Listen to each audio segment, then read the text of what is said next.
masain kan pathian aming alisua fakinam rose lalpa fakle choi moinan Hmangaihna chanchin tilakan sange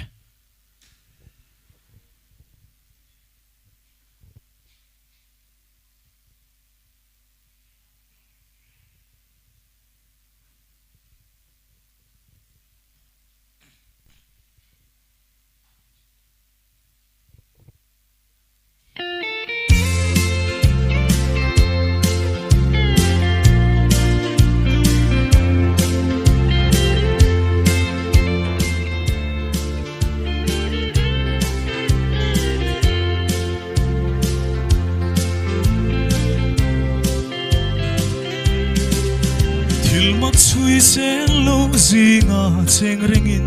van le khove in lai chin dan zong te ka sual man batlak na tura ka aya Krista thi chu thiam tok te a ka ngai tua in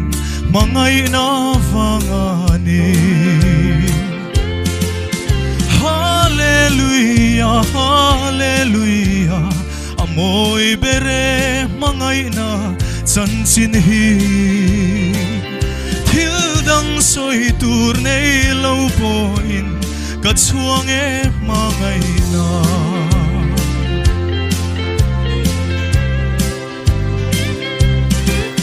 Kun le kum bi te di dang lam tun Hmangaihna thu min sia thiam ti ravangin Thimma he kati sale katharau tan hian engini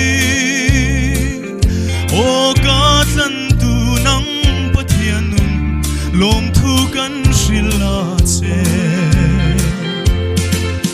Hallelujah, hallelujah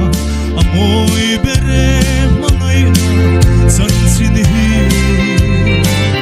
Thil dang soi tur nei lo po ka chuang e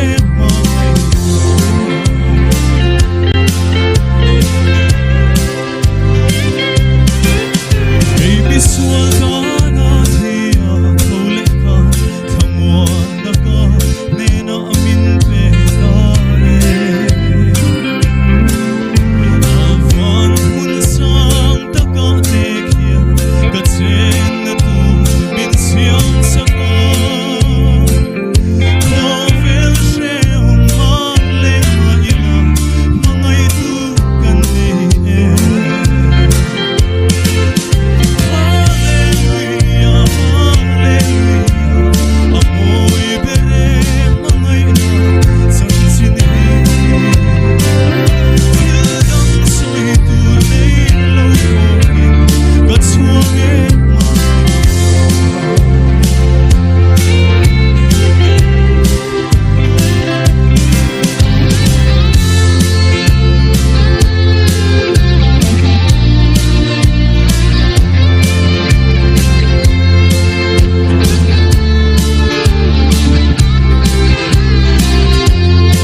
Atu